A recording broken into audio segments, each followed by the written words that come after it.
January 30th, 1969, London, 12:30 p.m. The city holds its breath. Four silhouettes emerge onto a grey rooftop 5 stories above Savile Row. The winter air cuts through their clothes like broken glass. John Lennon pulls his fur coat tighter. Paul McCartney's fingers hover over bass strings that could change everything. George Harrison stamps his feet against concrete that's about to become the stage for rock and roll's final bow. Ringo Starr settles behind drums that will count down the end of an era. Nobody in London knows what's coming. But in exactly 34 minutes, this city will never be the same. The first chord explodes across London like a gunshot. But this isn't just any chord. This is the sound of rebellion. The sound of 4 men who conquered the world deciding to give it one last gift. The sound of the Beatles performing live for the final time in their lives. 5 floors below, Margaret Thompson stops typing mid-sentence. Her fingers freeze above the typewriter keys as the sound crashes through her office window like a tidal wave of electricity. The invoice she's working on suddenly seems meaningless. Across the street, taxi driver Michael Davies slams his brakes and stares upward. Behind him, cars begin honking, but he doesn't care. Something impossible is happening. The Beatles are playing live. Right here. Right now. Without warning. Without permission. Without any way to stop them. Within 60 seconds, the street begins to transform. But this isn't just street musicians playing for coins. This is the band that made teenage girls faint and grown men weep. The band that soundtracked a generation's rebellion against everything their parents believed. The band that hasn't performed live since August 29, 1966 at Candlestick Park in San Francisco. 1,257 days of silence. And now they are back. The opening notes of Get Back pierce through London's winter air like lightning through storm clouds. Paul's bass line doesn't just play through amplifiers. It pulses through concrete and steel and glass. It vibrates through the bones of everyone within 6 blocks. It announces that something historic is happening whether the world is ready or not. Office worker Sarah Jenkins abandons her lunch and presses against her 3rd-floor window. Her breath fogs the glass as she strains to see the rooftop. Below her, pedestrians stop mid-stride like someone pressed pause on the entire city. Businessmen in expensive suits tilt their heads skyward. Shop clerks leave their registers and step onto the sidewalk. The sound carries for blocks. Past the boutiques and banks. Past the government buildings and cafes. Past the invisible barriers that usually keep London's different worlds separate. By 12:35, 50 people gather in the street below. By 12:40, 200. By 12:45, the first emergency call reaches Scotland Yard. Operator, there's some kind of disturbance on Savile Row. Loud music. People abandoning their jobs. Traffic backing up. The dispatcher looks at her log sheet. 3 more calls come in while she's writing down the first one. What kind of music, sir? It's... Christ, I think it's the Beatles. They're playing on a bloody rooftop. The line goes quiet for 10 seconds. Because even Scotland Yard operators know what that means. Before I reveal what happened when police tried to silence the Beatles' final performance, and how 11,000 fans turned central London into a battlefield of music versus authority, hit that subscribe button. Because this is the story they tried to bury. The 34 minutes that proved 4 men with guitars could bring a city to its knees. Detective Inspector Ray Dagg receives the call at 12:52 p.m. He's eating a sandwich at his desk when the phone rings. Tuna and cucumber on white bread. He'll remember this detail for the rest of his life because it's the last normal moment before he becomes part of rock and roll legend. Inspector Dagg? We need you on Savile Row immediately. The Beatles are performing without permits. Large crowd gathering. Complaints about noise and public disturbance. Dagg stops chewing. The Beatles?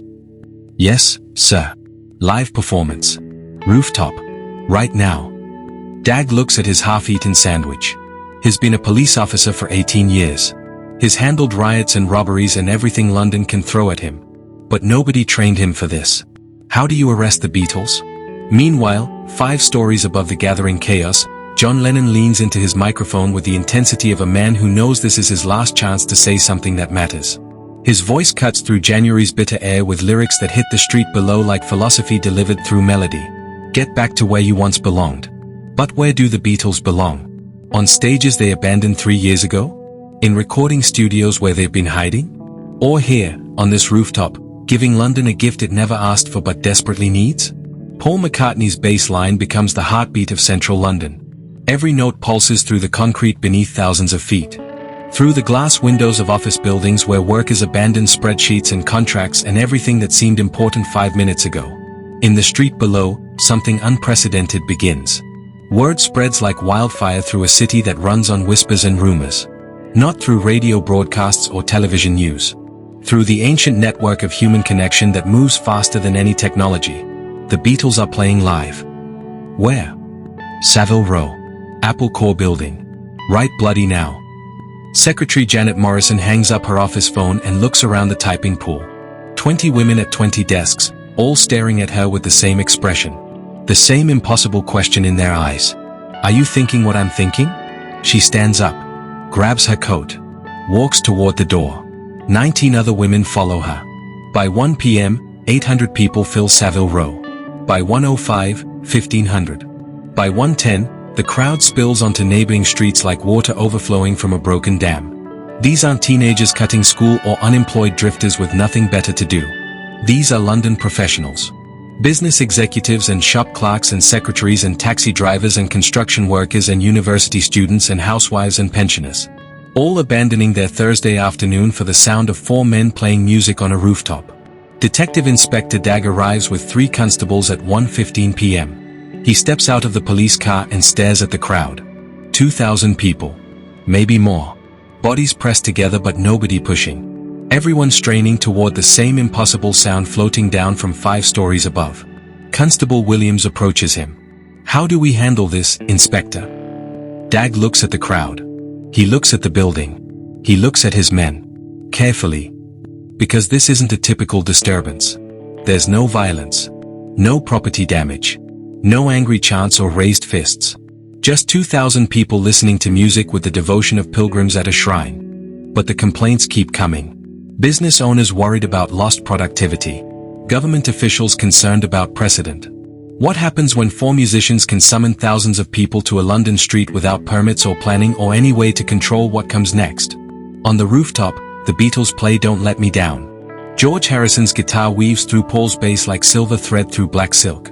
Every note carries weight beyond music. These are 4 friends saying goodbye to something they can never get back. The innocence of believing music can change the world. The joy of standing together against everything that tries to make them ordinary. Ringo's drums count down more than just rhythm. They count down the seconds of an era ending. The final moments when the Beatles exist as a live performing unit. The last time these 4 voices will harmonize in front of an audience that loves them more than life itself. John catches sight of the police cars below and grins. That dangerous grin that launched 1,000 rebellions. The same expression he wore when he said the Beatles were bigger than Jesus.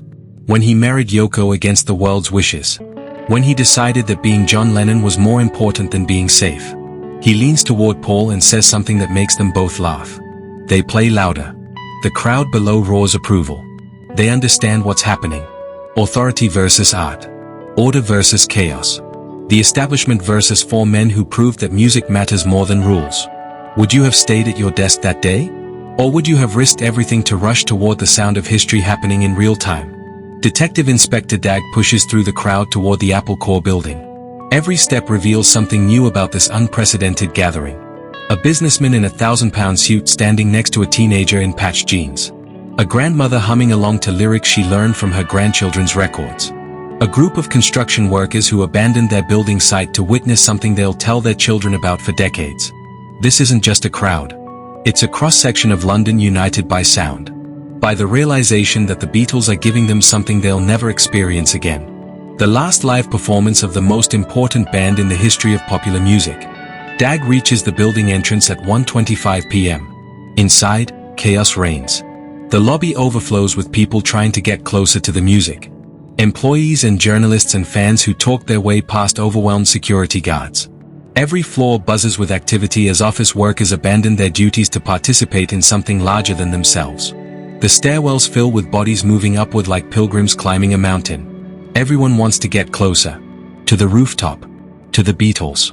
To this moment that exists outside normal time and space. Dag begins climbing. Floor 1, accounting department employees pressing against windows, trying to catch glimpses of the crowd below. Floor 2, recording engineers debating whether to capture audio from inside the building. Floor 3, Apple Corps executives arguing about permits and liability and whether anyone can actually stop the Beatles from doing whatever they want. Floor 4, journalists scribbling notes about the day rock and roll decided to break every rule simultaneously. Floor 5, the doorway to the rooftop, where 4 men continue playing music that's transforming central London into something nobody planned and nobody controls. On the rooftop, Paul McCartney's bass becomes the pulse of revolution. Each note drives deeper into the concrete and steel of London's financial district. Through the bones of everyone gathered below. Through the walls of buildings where typewriters sit abandoned and phones ring unanswered because their operators have more important things to do. Listen to the Beatles play live for the last time ever. I've got a feeling explodes across the city like musical dynamite. But it's more than just a song. It's a statement. A declaration that 4 men with instruments can create something more powerful than armies or governments or any force that tries to silence the sound of pure joy. In the street, the crowd continues growing. 3,000 people. 4,000. 5,000. Traffic stops completely. Buses can't move. The entire grid of central London reorganizes itself around a rooftop concert that nobody authorized and nobody can control. Police reinforcements arrive at 1:30. More constables. More barriers. More attempts to impose order on a situation that has moved beyond order into something else entirely. Controlled chaos. Beautiful madness. The sound of a city deciding that music matters more than schedules and productivity and all the things that usually keep Thursday afternoons predictable. But the crowd doesn't fight the police. They don't riot or vandalize or cause the kind of damage that makes headlines for the wrong reasons. They simply refuse to leave. 5,000 people standing in London streets, looking up at a rooftop, participating in the end of an era with the quiet dignity of witnesses to something sacred. Constable Jenkins radios for guidance. Command, we have approximately 5,000 people gathered on Savile Row. No violence. No property damage. They're just listening to music. Disperse them. How do we disperse 5,000 people who aren't actually breaking any laws? The radio crackles with 10 seconds of silence. Because nobody has an answer. Detective Inspector Dag reaches the rooftop at 1:35 p.m. He steps through the doorway and enters rock and roll history. 4 men playing instruments. Cameras recording everything. Sound equipment capturing every note of music that will be studied and celebrated and mourned for generations. And above it all, the grey January sky that witnesses the end of the Beatles as a live performing unit. John Lennon looks directly at him.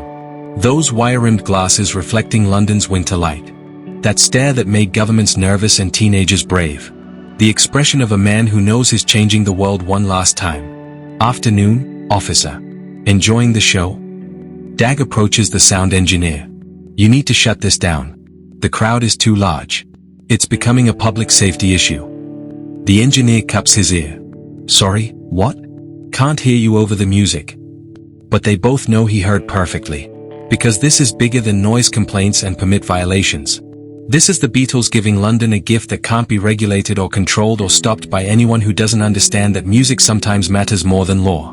Down in the street, something extraordinary happens. The crowd reaches critical mass. 6,000 people. 7,000.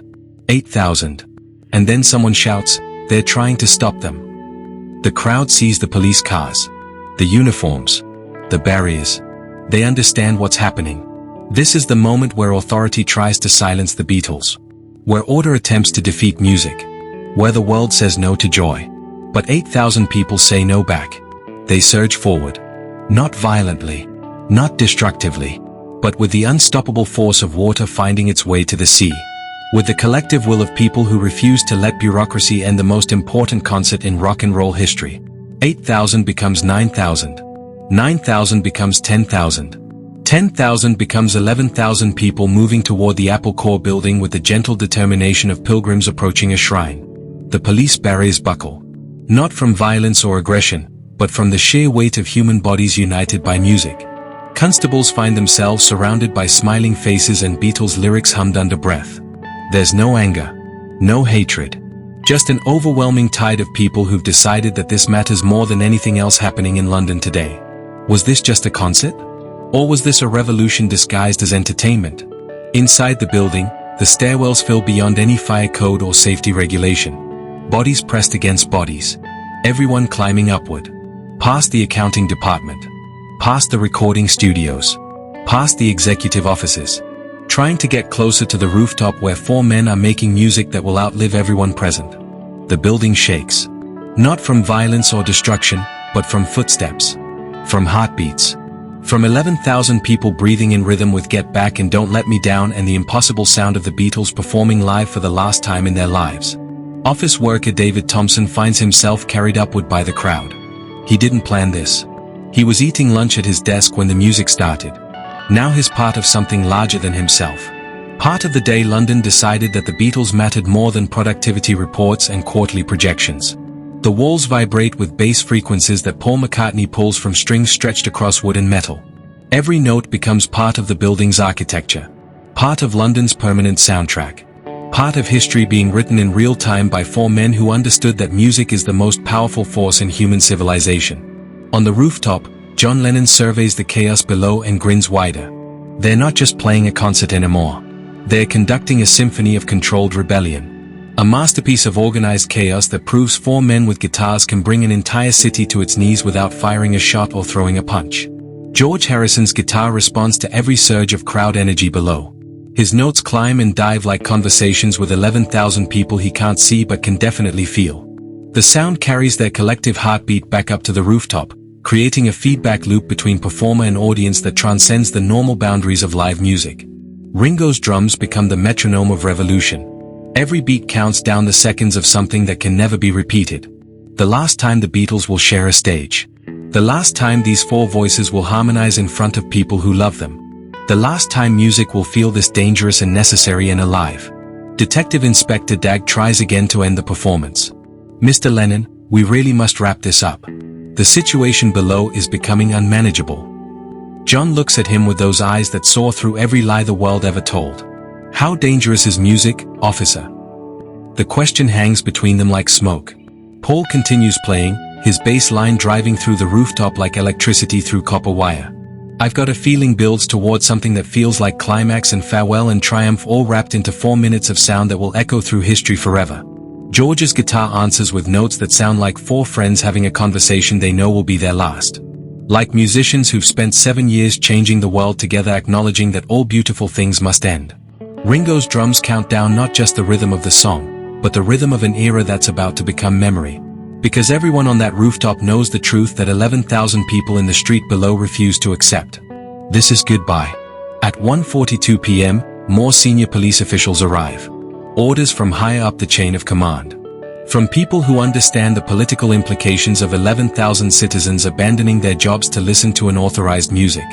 From authorities who realize that letting the Beatles do whatever they want sets a precedent that could change how power works in a modern democracy. Shut it down. Now. Before every band in Britain decides they can turn any building into a concert venue. Before music becomes more important than law. Detective Inspector Dag receives new orders through his radio. Inspector, this ends immediately. Use whatever force necessary. But as he approaches the sound equipment one final time, John Lennon steps to the microphone. His voice cuts through everything. The crowd noise 11 stories below. The police radios crackling with urgent commands. The sound of 11,000 people breathing in unison while witnessing the end of the most important band in the history of popular music. I'd like to say thank you on behalf of the group and ourselves, and I hope we pass the audition. The line hangs in London's winter air like a challenge to history itself. And then they stop playing. Not because police forced them to stop. Not because equipment was shut down by authority. Not because power defeated music. They stop because they choose to stop. Because the Beatles always controlled their own narrative. Because even in their final public performance, they refused to let anyone else write their ending. The silence that follows is deafening. 11,000 people in the streets below stand perfectly still. Staring up at a rooftop where four men just ended the most important chapter in the history of popular music. Office windows filled with faces pressed against glass. Construction workers balanced on scaffolding they climbed to get a better view. Taxi drivers standing on the roofs of their cars. Businessmen and teenagers and grandmothers and students all united in the same moment of profound loss. The Beatles gather their instruments with the casual efficiency of men who've just completed the most important work of their lives. They shake hands with the police officers who came to arrest them. They pack their equipment like this was just another day at the office instead of the moment they said goodbye to live performance forever. And then they disappear back into the Apple Corps building like legends returning to whatever realm exists between mythology and memory. In the street, the crowd begins to disperse. Slowly. Reluctantly. Like people leaving a funeral for someone they loved more than life itself. They return to their offices and shops and ordinary Thursday afternoon responsibilities. But they carry something with them now that will never leave. The memory of 34 minutes when the Beatles performed live on a London rooftop and 11,000 people refused to let authority silence the sound of revolution delivered through melody instead of violence. Detective Inspector Dag files his report that evening. Public disturbance on Savile Row resolved without incident. No arrests. No injuries. No property damage. But he doesn't mention that he witnessed the end of the Beatles. He doesn't mention 11,000 people who answered music's call and transformed central London into something that exists nowhere in any police manual. He doesn't mention the moment when 4 men with instruments proved that art is more powerful than law, love more dangerous than authority, and music more necessary than any force that tries to silence it. Some stories are too large for police reports. The footage from that day survives. You can watch it now. The Get Back documentary captures every note, every word, every moment of the Beatles' final bow. You can see John's fur coat and Paul's bass guitar and George's quiet concentration and Ringo's steady rhythm holding everything together one last time. You can see Detective Inspector Dag climbing onto the rooftop. You can see the crowd gathered in Savile Row below. But you can't see the 11,000 people who filled every stairwell in the Apple Corps building. The faces pressed against windows in every surrounding office building. The moment when music became more important than productivity and 4 men with guitars summoned an army of love without firing a shot. Because some parts of history are too wild for cameras to capture. Some moments exist only in the memories of people who abandoned their ordinary lives to participate in something extraordinary. Who felt the building shake with footsteps and heartbeats? Who heard glass windows vibrate with bass frequencies? Who witnessed 34 minutes of beautiful chaos that changed nothing and everything simultaneously? That day wasn't just a concert. It was proof that 4 men with guitars could make 11,000 people believe that music matters more than rules. That art is stronger than authority. That love delivered through melody can transform a city street into hallowed ground without spilling a single drop of blood. The Beatles never performed live together again. But they didn't need to. Because on January 30, 1969, on a grey London rooftop, they proved that music doesn't end when the last note fades into winter air. It continues in the hearts of everyone who heard it. In the memories of 11,000 people who chose music over mundane responsibility. In the footage that captures 4 friends saying goodbye to the world through guitars and drums and voices that changed everything about what popular music could accomplish. The rooftop concert lasted 34 minutes. The legend lasts forever. But here's the question that keeps me awake at night. Did the Beatles really stop playing that day? Or did their music simply move into the hearts of those 11,000 fans who refused to let it end? Because music doesn't die when instruments go silent. It lives in the people who carry it forward. And on January 30, 1969, 11,000 people in London became carriers of the Beatles' final gift to the world. The sound of revolution delivered through melody instead of violence. The proof that 4 men with guitars and drums could bring a city to its knees with nothing but love. One last time. Do you believe that music can change the world? Tell me in the comments what song has the power to make you abandon everything for just one more listen. Because that's what happened in London 55 years ago. That's what the Beatles understood better than any band before or since. Music isn't entertainment. It's transformation. And sometimes, transformation requires a little beautiful chaos.